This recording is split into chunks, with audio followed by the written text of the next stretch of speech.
Welcome, Tony. Thank you so much for taking your time to do this interview.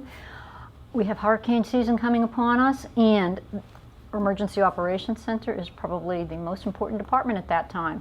So, I know you were retired. What made you come out of retirement for this?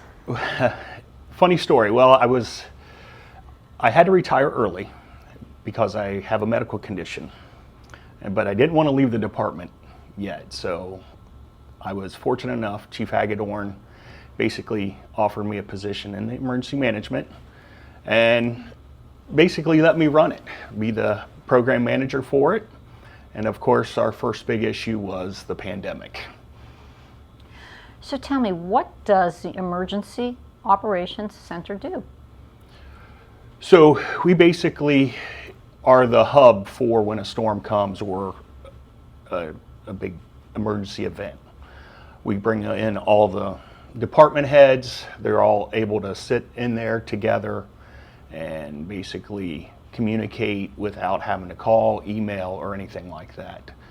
It's basically just a central hub where we monitor the emergency that's going on.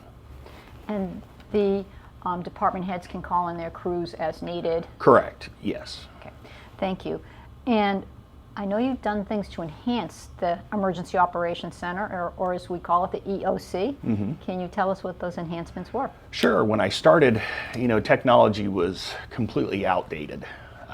We had to overhaul everything. How many years ago was that, when you started with the EOC? It was 2018. Okay. Yeah, so it was completely outdated at that time. We had desktop computers that were not really working. So we cleaned out everything, added docking stations, so when the EOC staff comes in, they just have to plug and play, no downtime, pretty simple. They're up and running, pretty efficiently. We also updated our computers in there, added new TVs, so we can always monitor the conditions outside. That's great. So you see everything real time then? Correct. That's great. Can you tell us what you do to prepare for an emergency, especially a hurricane, because that's what we're going to be facing? Right, yeah. With hurricane season coming up and as more and more storms are starting to affect us, basically what we do is 72 hours. Our EOC is also our training room for the fire department. Mm-hmm. So I got to convert that over to a fully functional EOC, install the phone lines, install internet, make sure everything's up and working. We have to have sleeping arrangements made for everybody because it could be one night, could be 3-4 nights where everybody has to stay here. We use pretty much every inch of this space upstairs for sleeping arrangements, as well as the berry room that PD allows us to use. And then we also we reach out to the vendors for food, water, and ice. Wow. So walk us through what you do before, during, and after an emergency event. So before is really crazy. I'll start monitoring a storm roughly 5 to 7 days out. Now a lot can change in those 5 to 7 days for sure, but we at least have it on our map, monitoring, making sure.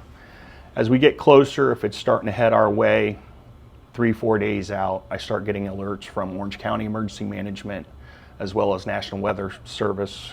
We'll set up conference calls with them, and we'll discuss what potential impacts for the city is. We also, like I said, in that time frame, we'll set up the EOC, set up all the sleeping arrangements. We'll get alerts out to the department heads, as well as our vendors. Mm-hmm. We'll get everything situated